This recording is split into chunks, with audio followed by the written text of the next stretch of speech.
Bonjour tout le monde, voici ma troisième capsule qui va traiter sur la course contre la musculation. Je vous dirais que un va pas sans l'autre. La course, c'est pas une compétition contre la musculation et vice-versa. On veut pas dénigrer non plus la course ou encore la musculation. On n'est pas meilleur si on fait juste de la course, puis on n'est pas meilleur si on fait de la musculation. C'est ça qui est important. Puis quand on pratique un sport, bien souvent, plus on vieillit, plus c'est important de s'étirer et de s'entraîner, donc de travailler nos muscles pour faire un sport. En fait, si on veut être meilleur, on a besoin de un et l'autre. Je vous dirais que les points positifs de la musculation, écoutez, c'est de réduire les blessures, on veut développer la masse musculaire, on améliore l'endurance, on booste la tolérance à l'effort aussi, on améliore l'efficacité de la foulée, on renforce les tendons et les ligaments, et il y a encore plein d'autres choses qui sont importantes quand on fait de la musculation. Mais on a aussi les points positifs au niveau de la course à pied. On renforce le système cardiovasculaire, excusez-moi. On améliore la circulation sanguine, on stimule la formation des os, on booste les dépenses caloriques et énergétiques, on diminue le niveau de cholestérol et aussi du sucre dans le sang et on diminue le stress. L'entraînement musculaire, ça permet d'améliorer la performance en course à pied.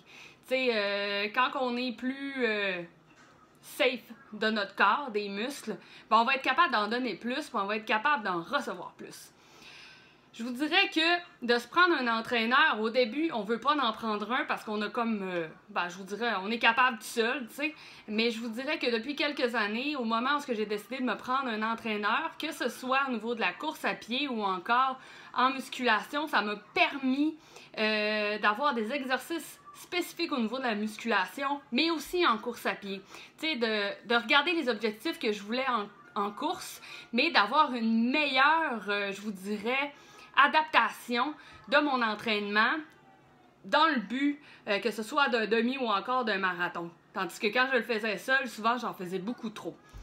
On a la possibilité aussi de s'entraîner en gym ou encore à la maison. Avoir un coach, écoutez, ces personnes-là ont une expertise dans le sujet, donc moins de risque de blessure aussi à ce moment-là. Et ça nous permet aussi d'avoir les bons mouvements et les bons exercices selon notre sport aussi et de les faire d'une façon adéquate et encore là, sans blessure.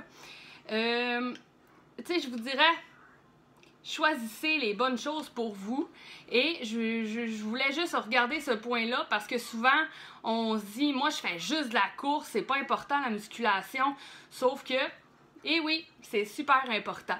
Donc, c'était le point de ma capsule aujourd'hui.